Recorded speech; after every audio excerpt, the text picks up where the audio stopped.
Hello बच्चों, चलिए प्रश्न को देखते हैं। प्रश्न है हमारे पास, यदि a बराबर हमें अवयव दे रखा है जिसके अवयव हैं 2/3, 1, 5/3, 1/3, 2/3, 4/3, 7/3, 2 और 2/3 तथा b बराबर हमें अवयव दे रखी है जिसके अवयव हैं 2/5, 3/5, 1, 1/5, 2/5, 4/5, 7/5, 6/5 और 2/5। तो 3a-5 भी परिकलित कीजिए। चलिए सर्वप्रथम हम प्रश्न के लिए मुख्य अवधारणा लिखते हैं। मुख्य अवधारणा, तो हमारे प्रश्न की मुख्य अवधारणा क्या हो जाएगी? हमारे प्रश्न की मुख्य अवधारणा हो जाएगी अवयवों का योग या घटाव। योग या घटाव, तो किन्हीं दो अवयवों का योग या घटाव तभी संभव है जब दोनों अवयवों की कोटि समान हो। चलिए इस उदाहरण द्वारा समझते हैं। मान लीजिए हमारे पास एक अवयव है जो 2 गुणा 2 कोटि की है और हमारे पास एक द्वितीय अवयव है जो भी हमारे पास 2 गुणा 2 कोटि की है। तो इनका योग या घटाव तभी संभव होगा जब दोनों अवयवों की कोटि समान हो। तो दोनों अवयव 2 गुणा 2 कोटि की वर्ग अवयव है, तो इनका हम योग या घटाव कर सकते हैं तथा योग या घटाव करने से प्राप्त जो अवयव होगी वह भी 2 गुणा 2 कोटि की होगी।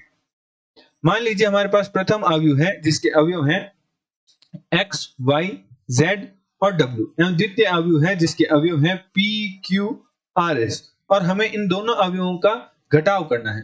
तो किन्हीं दो अवयवों का घटाव या योग उनके संगत अवयवों के घटाव या योग के बराबर होता है। चलिए हम इन दो अवयवों का घटाव करते हैं, तो इन दो अवयवों का घटाव उनके संगत अवयवों के घटाव के बराबर होगा। तो हमारे पास अवयव के अवयव प्राप्त होंगे x minus p, y minus q, z minus r और w माइनस s।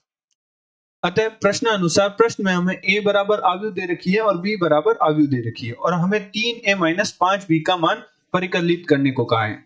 तो हमें प्रश्न में 3a-5b का मान परिकलित करने को कहा है। तो हम a का मान रख देते हैं। तो हमारे पास a का मान है 3 गुणा a का मान है a की अवयव के अवयव है 3/2/3, 1, 5/3, 1/3, 2/3, 4/3।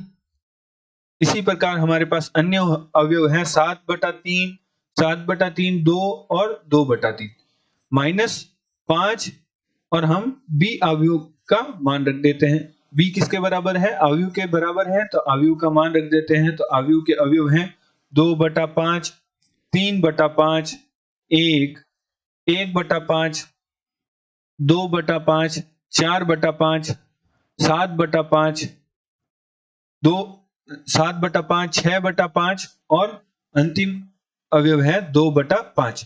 यदि किसी अवयव में हम किसी पद की गुणा करें तो वह प्रत्येक अवयव के साथ गुणा होगी। तो 3 की गुणा भी प्रत्येक अवयव के साथ होगी और 5 की गुणा भी प्रत्येक अवयव के साथ होगी। तो हमारे पास 3 तथा 5 की गुणा करने पर अवयव प्राप्त होगी, जो कि हमारे पास प्राप्त होगी। प्रथम अवयव के अवयव प्राप्त होंगे 2, 3, 5, 3, 2, 4, 7, 3 दूनी 6 और 2। इसी प्रकार हमारे पास दूसरी अवयव प्राप्त होगी जिसके अवयव होंगे 2, 3, 5, 1, 2, 4, 7, 6 और 2 और किन्हीं दो अवयवों का घटाव उनके संगत अवयवों के घटाव के बराबर होता है। तो हमारे पास अवयव प्राप्त होगी 2 - 2 0, 3 - 3 0, 5 - 5 0। इसी प्रकार हम घटाव करते हैं तो हमारे पास अवयव प्राप्त होती है जिसके अवयव हैं हमारे पास 0 0 0 0 0 0 0 0 0।